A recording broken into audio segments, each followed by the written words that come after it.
Queridos amigos, que alegria, mais uma vez, pela nossa querida TV A Caminho da Luz, nós estamos com o programa Estudando as Obras de André Luiz, o livro Libertação.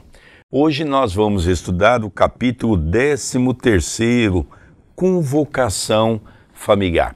Se você, porventura, está assistindo pela primeira vez esse programa, esse estudo, eu gostaria que você pudesse terminar ele no dia de hoje, mas que você começasse desde o prefácio de Emmanuel, porque na verdade esse livro é uma história. Dos outros livros de André Luiz, ele é um pouco diferente. Ele é uma história que nós vamos acompanhar de um socorro a Margarida, envolvendo Gregório, que foi um papa na Terra. Então tem personagens aqui muito interessantes e você, para entender o enredo dessa história, é importante compreender todos os capítulos, né? Tem capítulo que deu um programa e tem capítulos que foram 2 programas. O de hoje, por exemplo, será 2 programas. Antes de nós começarmos, tudo bem com você, André Luiz? Tudo bem, querido Sérgio. Rogamos a espiritualidade amiga que possa nos envolver no dia de hoje, instruindo-nos a interpretarmos este livro que tem tantas nuances reveladoras. Cumprimentamos aos telespectadores amigos que vêm nos acompanhando, nos divulgando, prestigiando com a sua audiência, com o seu comentário e ajudando também a divulgar o programa para que outros corações possam estudar conosco. Vamos então iniciar a leitura do capítulo 13º, Convocação Familiar.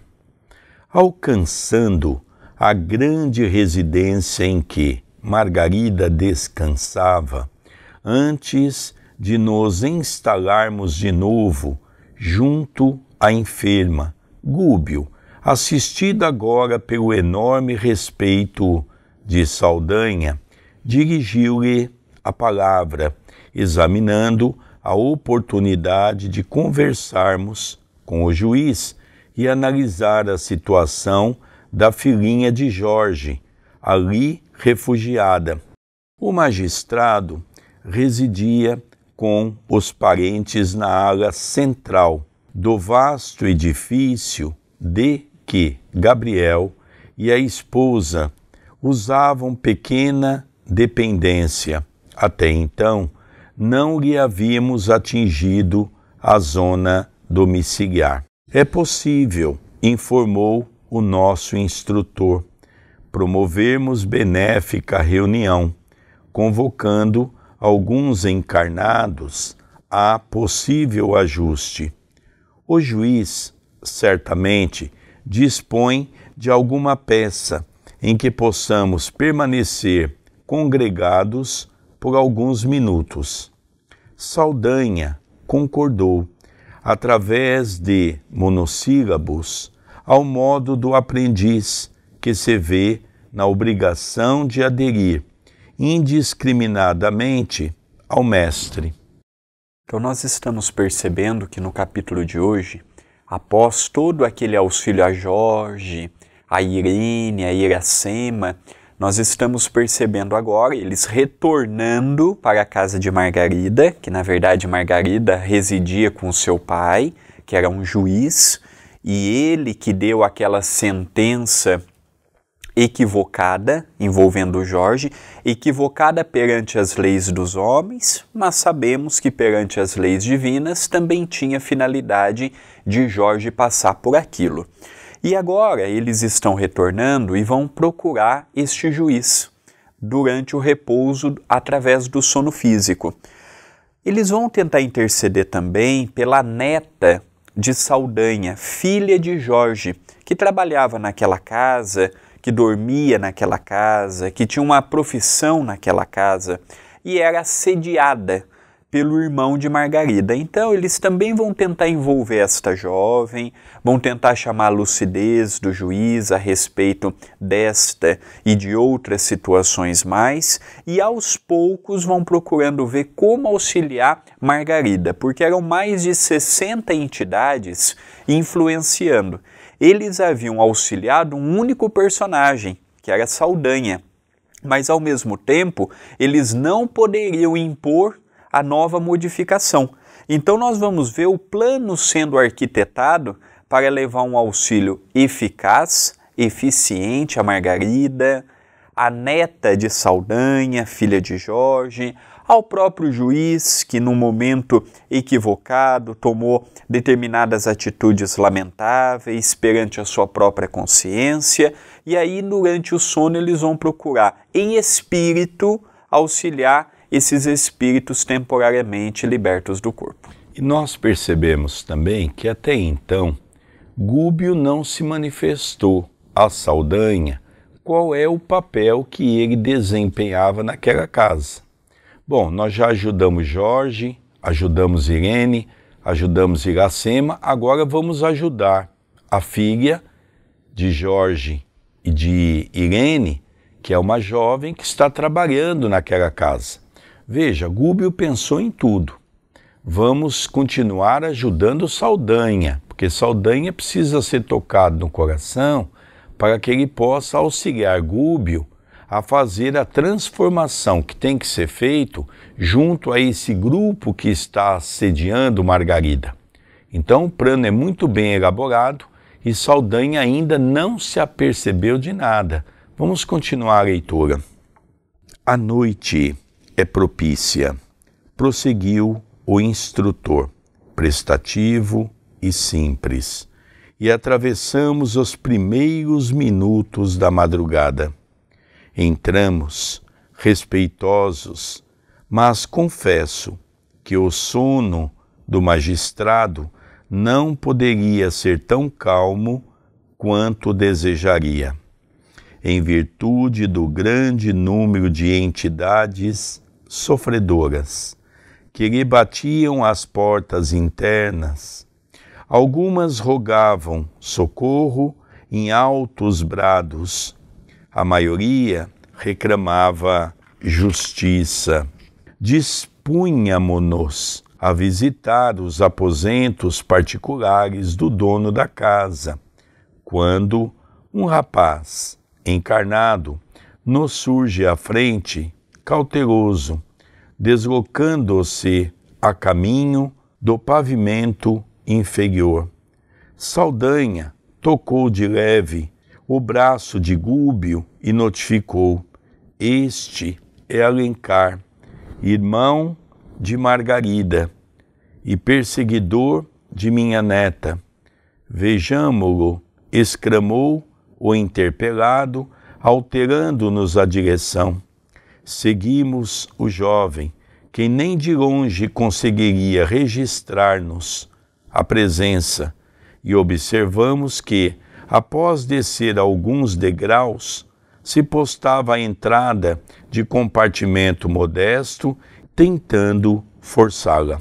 Em torno inalava-se-lhe o hálito viciado, percebendo-se que o jovem procedia de grandes libações. Todas as noites, comentou Saldanha, preocupado, procura abusar de nossa pobre menina. Não tem o mínimo respeito a si mesmo. Reparando a resistência de Lia, estende os processos de perseguição, com ameaças diversas, e acredito que, se ainda não atingiu os fins indignos para os quais se orienta, é porque permaneço a postos, agindo na defesa com a brutalidade que me é característica. Então aqui aparecem mais dois personagens: Alencar, irmão de Margarida, filho também deste juiz, e Lia, filha de Jorge e neta de Saldanha.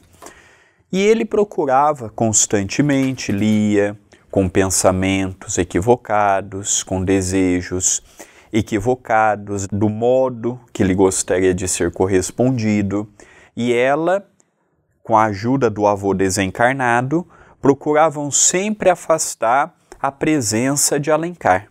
Agora nós vamos perceber neste capítulo que vão tentar solucionar esse problema também, que é um problema muito comum, é um problema que não foi apenas naquela casa e naquele momento, é um problema que corre a história, passa-se o tempo e a viciação pela sexualidade é a mesma.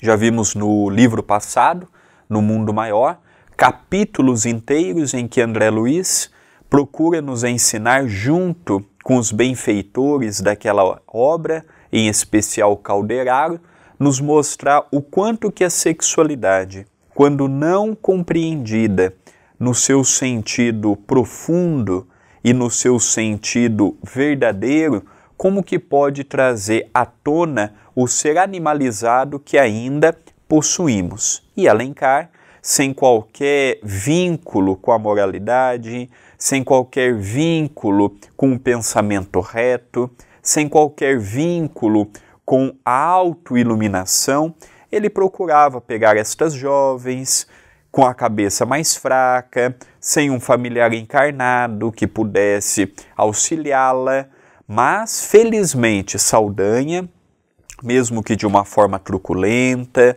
mesmo que de uma forma bruta, procurava sempre zelar pela sua neta tão amada. Notamos, admirados, o tom de humildade que transparecia das palavras do vigoroso Verdugo. Saldanha ressurgia visceralmente transfigurado. A consideração que dispensava a Gúbio dava-nos conhecimento da súbita transformação de que nele se operara. Mostrava compreensão e doçura nos gestos reverentes. Ouvindo-o, nosso orientador, sem qualquer alarde de superioridade, concordou.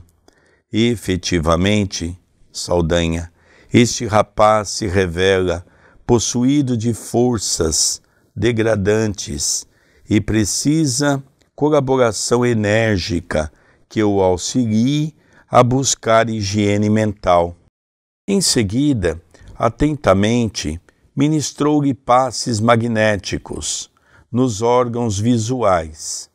Escoados alguns minutos, Alencar retirou-se, algo cambaleante, para a câmara de dormir, de pálpebras semicerradas, acreditando Saldanha que alguma enfermidade inofensiva, por alguns dias, a partir daquela hora, o ajudaria a meditar nos deveres do homem de bem. Então nós percebemos o caminhar daquele jovem, não conseguiu o seu intento, foi aplicado nele, segundo a descrição de André Luiz, determinados fluidos que iriam gerar pequenas alterações e anormalidades no seu corpo físico, e por alguns dias, evidentemente que isso não seria a solução, e ninguém muda do dia para a noite, ninguém muda com uma enfermidade, evidentemente ele por alguns dias não terá esses pensamentos de que é possuidor,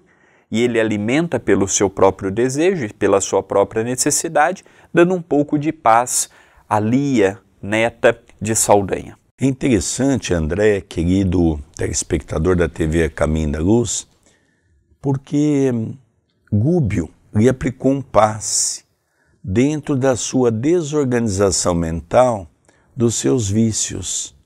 E ele então recebe aquele passe e ele sai de lá cambaleante. Veja o quanto os espíritos agem a nosso favor.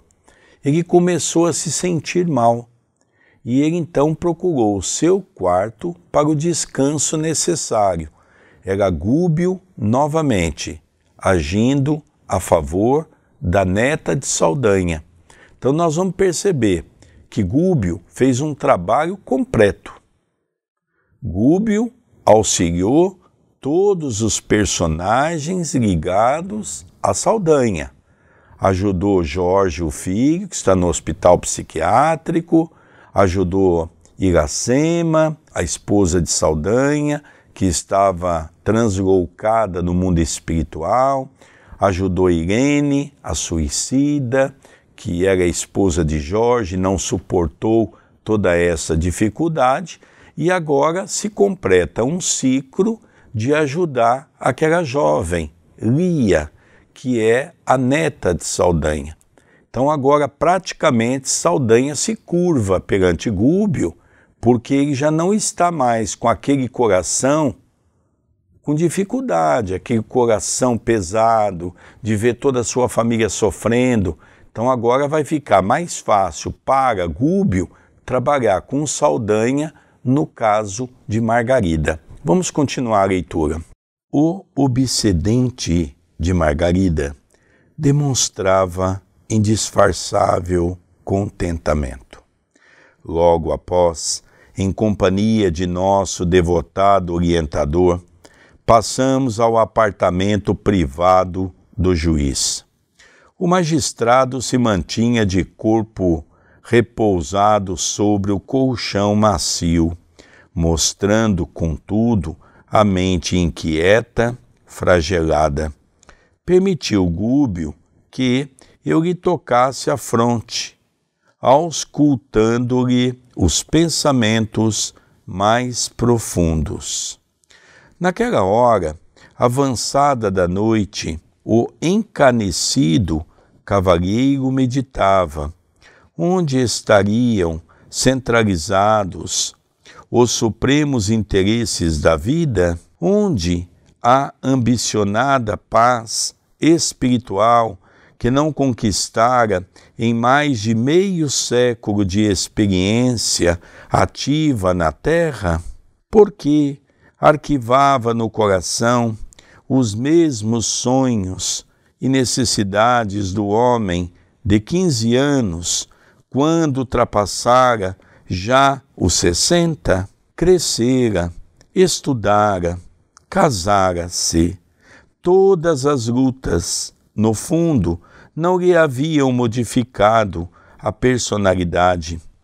Conquistara os títulos que assinaram no mundo os sacerdotes do direito e por centenas de vezes envergara a toga para julgar processos difíceis, proferira sentenças inúmeras e tivera nas mãos, sob o próprio desígnio, a destinação de muitos lares e de coletividades inteiras. Recebera homenagens de pobres e ricos, grandes e pequenos, no transcurso da viagem pelo encapelado mar da experiência terrestre, em face da posição que desfrutava no ataviado barco do tribunal. Respondera a milhares de consultas em casos de harmonia social, mas na vida íntima, singular deserto repovoava a alma toda, sentia a sede de fraternidade com os homens. Todavia, a posse do ouro e a eminência na atividade pública impunham-lhe grandes obstáculos para ler a verdade na máscara dos semelhantes. Experimentava intraduzível fome de Deus. No entanto, os dogmas das religiões sectárias e as discórdias entre elas afastavam-lhe o espírito de qualquer acordo com a fé atuante no mundo. Por outro lado, a ciência comum, negativista e impenitente, ressecara-lhe o coração. Toda a existência se resumiria a simples fenômenos mecânicos dentro da natureza. Adotada essa hipótese, toda a vida humana seria tão importante como a bolha d'água a desfazer-se ao vento. Sentia-se dilacerado, oprimido, exausto. Ele que esclarecera muitos, quanto às mais elevadas normas de conduta pessoal, como elucidaria agora a si mesmo, defrontado pelos primeiros sintomas da velhice do corpo de carne, reagia, magoado, contra a extinção gradual das energias orgânicas. Porque as rugas do rosto, o alvejar dos cabelos, o enfraquecimento da visão e o empobrecimento do celeiro vital, se a mocidade lhe vibrava na mente, ansiosa por renovação, seria a morte simplesmente a noite sem alvorada? Que misterioso poder dispunha, assim, da vida humana, conduzindo-a a objetivos inesperados e ocultos? Nós percebemos os questionamentos íntimos que aquele juiz fazia a respeito da vida, a respeito da velhice, a respeito do caminhar natural que ele teve até aquele presente momento. Ele, na sua profissão, acertou em muitas sentenças, em outras faltou com a misericórdia, com o senso de responsabilidade perante a vida humana. Ele não nutria uma fé, seja ela qual fosse, olhava a vida muito pelo ângulo da intelectualidade, era um homem muito preparado para o seu posto, naturalmente tinha um intelecto avantajado, e isso fez com que ele visse a vida sempre pelo olhar do descrédito, da análise, de apenas levar em conta o que se via, apenas levar em conta do que se aprendia nos meios acadêmicos, e isso fez com que ele ficasse muito frio perante a vida humana, muito cético perante as coisas espirituais. E isso também trazia para ele uma certa amargura, porque ele ansiava pela paz, ele desejava a calma, ele desejava a felicidade. Ele tinha de tudo: uma casa confortável, um emprego que as pessoas o temiam, possuía um salário avantajado, possuía tudo que uma pessoa sonha em ter. Tinha filhos, tinha uma esposa, tinha muitas coisas no campo da matéria, mas quando ele repousava, aquilo não lhe trazia a felicidade que ele desejava.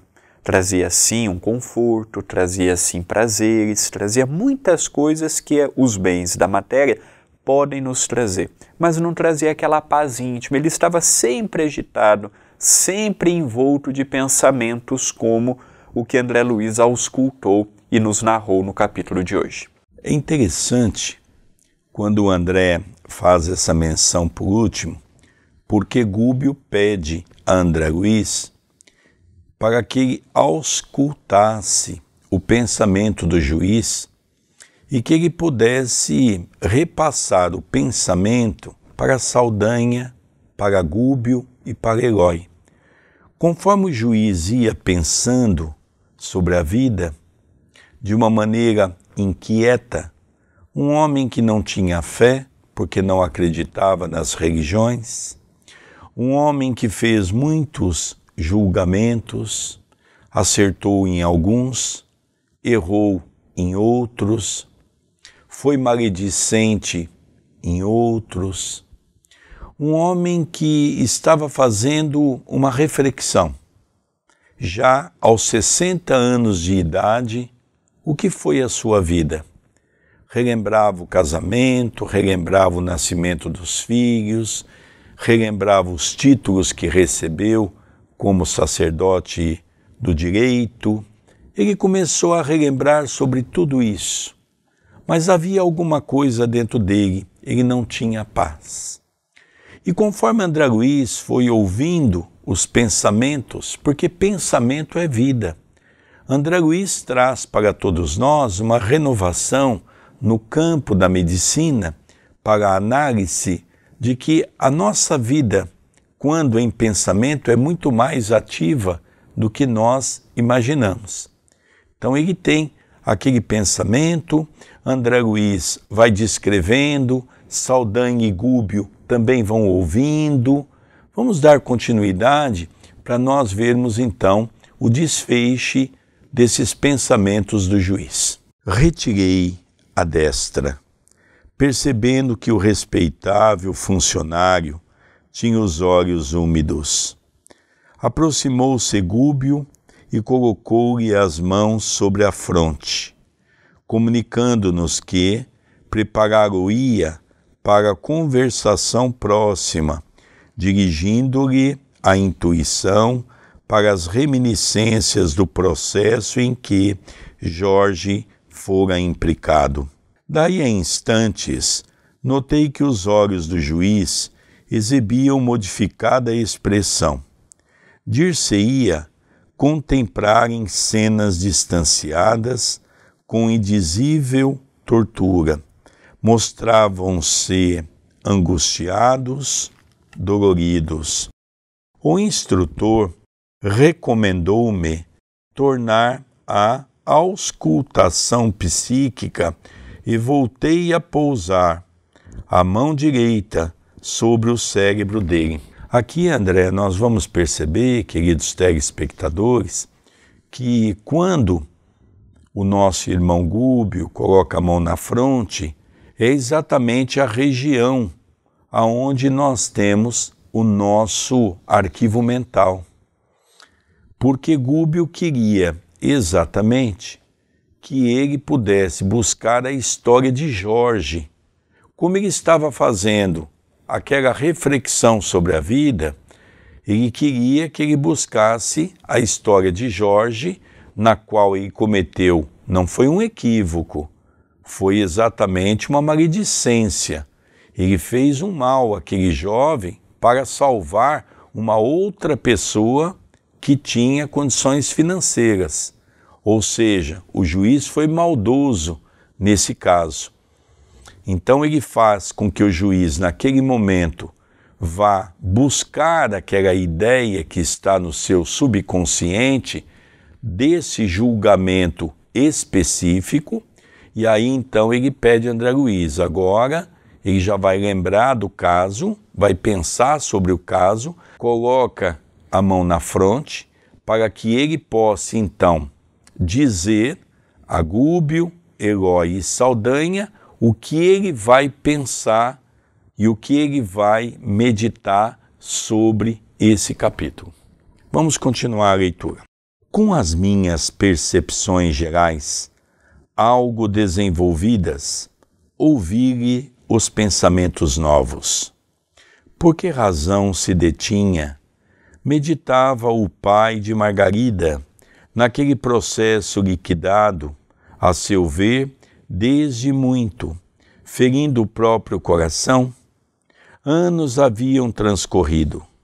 Sobre o crime obscuro, entretanto, o assunto lhe revivia na cabeça, qual se a memória lhe impusesse, tirânica e desapiedada, por disco de estranho padecimento moral, que motivos o levavam a rememorar semelhante peça judiciária com tanta força? Via Jorge, mentalmente esquecido, no abismo da inconsciência, e lembrava-lhe as palavras veementes, afirmando inocência. Não conseguia explicar por que fortes razões lhe recolhera a filha, introduzindo-a no próprio lar. Debalde procurava um móvel secreto que o levava a demorar-se no assunto.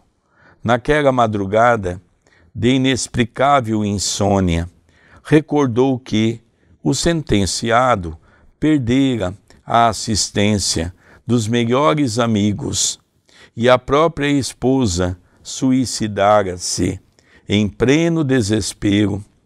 No entanto, por que reter-se naquele caso sem importância?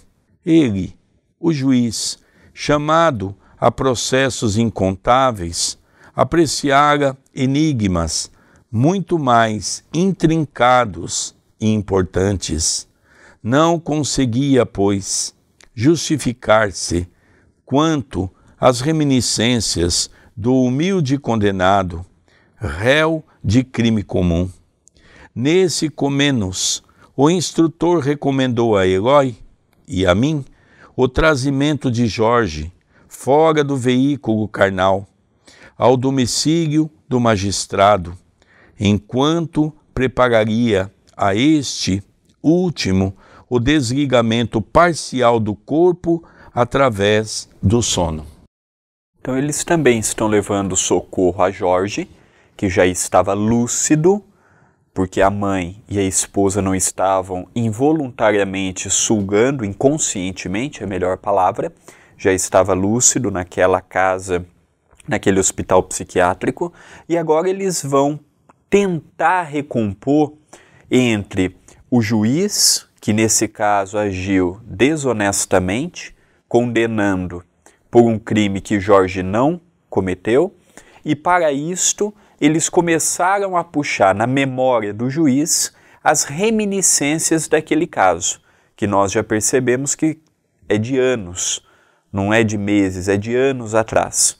E aí começou a vir na teia mental do juiz ter recolhido a filha de Jorge, ele lembrou da esposa de Jorge, que não aguentando aquela situação toda, se suicidou, lembrou da mãe de Jorge, que já numa situação muito debilitada, sem o auxílio do filho, no quesito dos sentimentos e no quesito financeiro, não suportou e também desencarnou. Então nós estamos vendo que estas lembranças ajudarão ao magistrado e também a Jorge no auxílio que a espiritualidade está procurando fazer.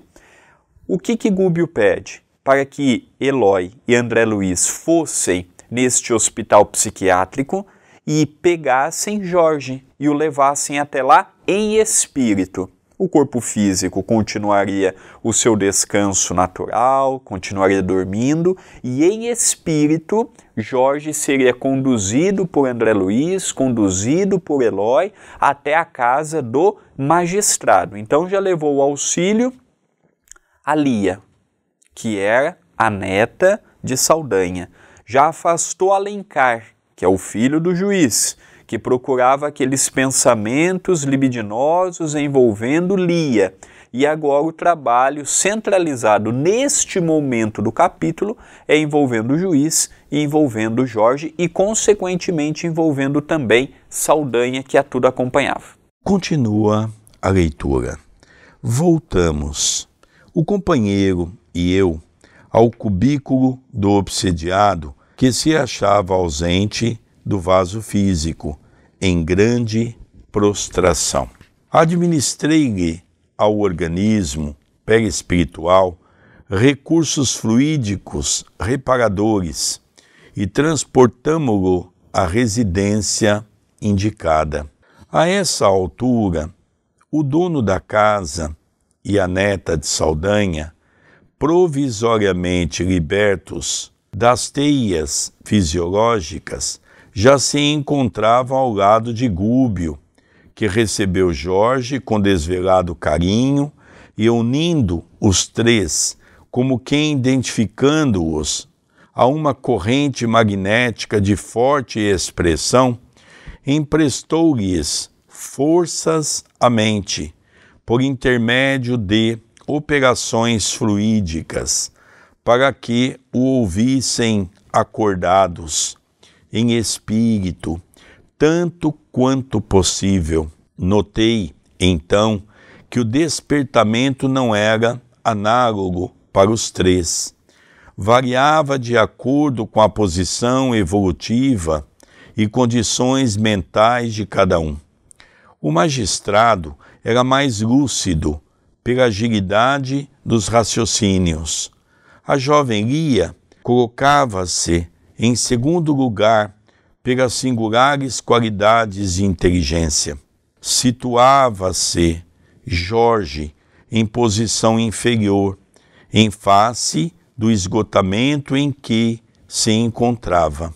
Então aqui nós estamos percebendo que nós vamos trabalhar com 3 seres encarnados que durante o sono e no afrouxar dos liames, que é o que liga o perispírito ao corpo físico, nós sabemos através de Allan Kardec que fica apenas um único cordão, um único liame, que nós vamos chamar de cordão umbilical. E os 3, então, vão ser afrouxados, esse liame umbilical, para que eles possam, em espírito, ser levados para o quarto desse juiz. Então ia haver uma reunião entre Saldanha, que ali já estava desencarnado, ele iria acompanhar tudo aquilo, mas a reunião seria entre 3 encarnados, que seria Jorge, a sua filha Lia, que estava morando na casa do juiz, e o juiz. E o juiz, ele, antes de adormecer, ele acha estranho, de tantos casos que ele havia julgado, por que aquele caso estava vindo na sua memória naquele momento? Vamos relembrar que Gúbio despertou nele, no seu arquivo mental, exatamente aquela história. É como o computador, não é? Nós temos as pastas e quando nós queremos algum assunto específico, alguma foto, nós vamos para aquela pasta buscar. Foi o que fez Gúbio. Despertou nele uma pasta guardada no seu computador, no seu arquivo da consciência, para que ele pudesse, naquele momento, relembrar daquela história. Por que era importante ele relembrar daquela história? Porque agora ele está diante daqueles personagens e, logicamente, nós vamos acompanhar todo o desdobrar de tudo isso. É um capítulo que traz algumas nuances envolvendo o passado e o presente. Não terminaremos as elucidações neste vídeo, porque esse capítulo foi dividido em 2 vídeos, estamos vendo o primeiro vídeo, temos apenas mais um trechinho de leitura, e o próximo vídeo será o desfecho deste capítulo. Muitas coisas ainda virão. No próximo vídeo veremos o diálogo entre as entidades que estão encarnadas, mas que estão reunidas espiritualmente neste mesmo quarto. Então há muita coisa legal a percebermos, estudarmos e aprendermos com o capítulo de hoje. E é interessante também, André, e aqui nós vamos aprender uma outra situação, não é? Será que todos os espíritos, depois que adormecem, têm facilidade em sair do corpo físico, se movimentar? Então que nós estamos vendo uma explicação também de André Luiz muito interessante. Os 3 tiveram dificuldades para desatar do corpo, ou seja, para totalmente se desligar do corpo, né? O juiz era uma pessoa que se desligou mais rápido porque ele tinha uma mente mais, vamos dizer assim, pelo estudo que ele tinha, pelo desenvolvimento que ele teve, ele conseguiu se libertar do corpo mais rápido. Nós vamos ver que Lia estava sofrendo todo aquele ataque de perseguição, uma jovem angustiada, havia morrido o seu avô, havia morrido a sua avó, havia morrido a sua mãe pelo suicídio, o pai estava no hospício, foi para uma casa que poderia encontrar paz, mas era uma guerra intensa, porque o filho do juiz, Alencar, a perseguia, então ela também não tinha paz. Então nós vamos ver todo esse quadro e o desenrolar desse quadro que é muito interessante, não é? Dando continuidade aqui agora, vendo-se à frente do antigo réu e da filha, que identificou, de pronto, o categorizado expoente da justiça perguntou a esmo, absorvido de insofreável espanto: onde estamos? Onde estamos? Nenhum de nós se atreveu à resposta. Gúbio, no entanto, orava em silêncio, e quando formosa luz se lhe irradiou do tórax e do cérebro, dando-nos a entender que o sentimento e a razão se achavam nele, irmanados em claridade celeste, exclamou para o assombrado interlocutor, tocando-lhe afavelmente os ombros. Nós vamos parar um pouquinho a leitura neste momento do vídeo, mas é significativo esse trabalho que a espiritualidade procura fazer para, não digo recompor imediatamente, mas é um trabalho de auxílio a todos aqueles personagens que estavam ligados a Margarida e também a Gregório. Eles não conseguiriam ajudar os personagens principais sem ajudar a esses personagens secundários. Para ajudar Margarida, é necessário ajudar os obsessores que a envolviam. Olha que interessante o planejamento de Gúbio, olha que interessante a linha de trabalho que ele teve. Não é ajudar apenas um, não, é todo o derredor.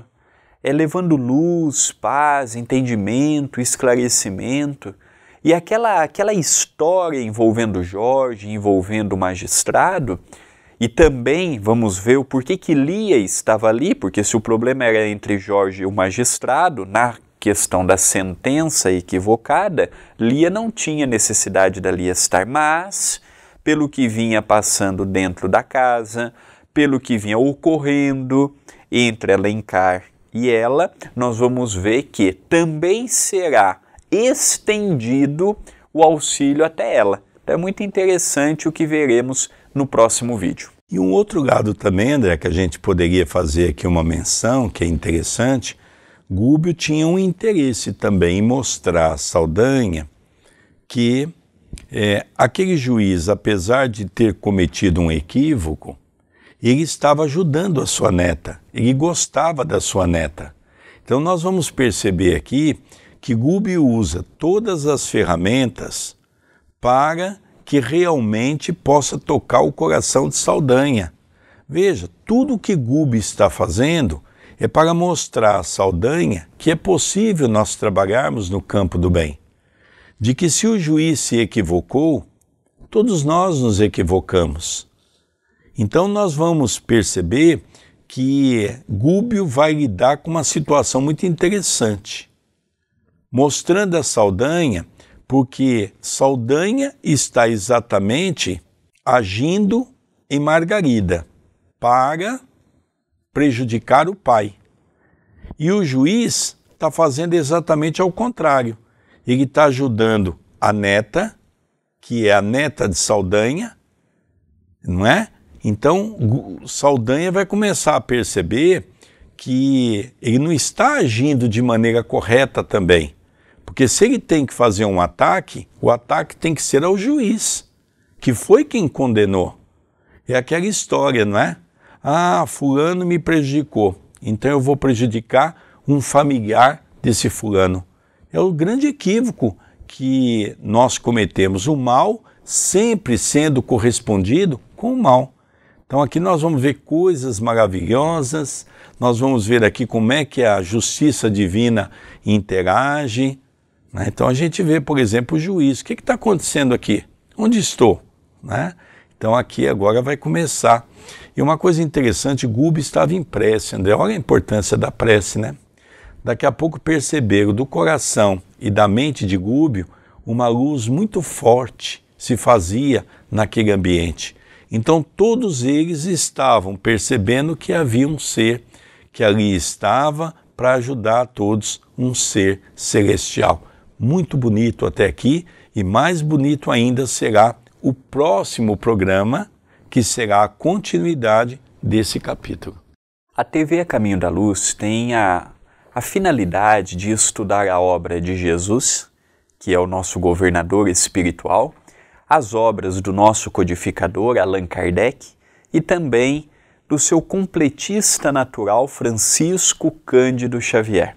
Se você está nos conhecendo agora através do projeto do estudo do livro Libertação, conheça também os outros estudos que temos à sua disposição. Dessa série, esse é o 6º livro que estamos estudando. Os outros 5 já estão à sua disposição. Nosso Lar, Os Mensageiros, Missionários da Luz, Obreiros da Vida Eterna, No Mundo Maior e agora, Libertação. A TV também tem o Evangelho no Lar ao vivo, as transmissões ao vivo e outros projetos mais que semanalmente enriquecem a sua grade de programação. E eu gostaria de pedir muito que se inscreva no canal. Se você está nos acompanhando nesse momento pelo YouTube, deixe o seu like, comente, participe, pegue o link, divulgue para um grupo espírita no WhatsApp, numa conversa no Messenger ou nas suas redes sociais. A sua ajuda ela é muito importante. Quer entrar em contato conosco? Pode ser pelo WhatsApp 19 997 7827 94. E hoje elegemos o livro Tributo a Chico Xavier, o primeiro livro publicado pela TV A Caminho da Luz, em que toda a sua edição é destinada ao Centro Espírita Perdão, Amor e Caridade. E quando você adquire este ou qualquer outro livro que esteja na loja virtual, você estará ajudando a mantermos as atividades assistenciais que temos no Centro Espírita Perdão, Amor e Caridade e no seu departamento Núcleo Chico Xavier, ambos em Itapira. O link da loja, loja.acaminhodaluz.com.br. É interessante, o Dr. Jarbas Guione Varanda era advogado, foi presidente da Aliança Municipal Espírita de Uberaba muitos anos, tinha uma paixão pelo trabalho de Chico Xavier, já conhecia o Chico desde Pedro Leopoldo. E esse livro é um livro diferente dos outros, ele conta os momentos difíceis de perseguição que Chico Xavier vivenciou quando estava no corpo. É muito bacana esse livro, vale a pena nós adquirirmos. Vamos encerrando esse programa, estudando as obras de André Luiz, através das mãos iluminadas de Francisco Cândido Xavier, o livro Libertação. Pela nossa querida TV A Caminho da Luz.